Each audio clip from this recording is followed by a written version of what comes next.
How to manually add subtitles to video in Davinci Resolve.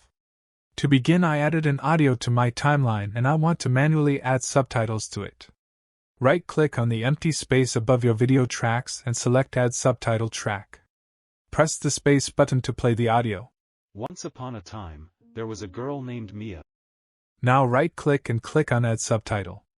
Move the subtitle to where you want, then click on it and open the Inspector panel. In the Caption tab, type the text. Now click on the Track tab.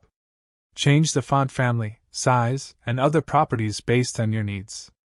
Anything you change in the Track tab will affect all the subtitle captions in this track. Now go to the Caption tab again and click on Add New to add a new caption. Listen to the audio and add captions for your entire video.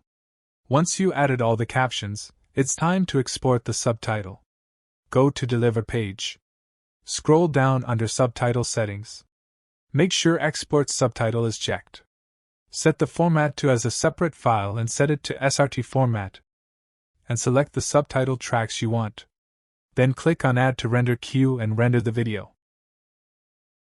Now right-click on the rendered video and click Open File Location. And here is our video and subtitle.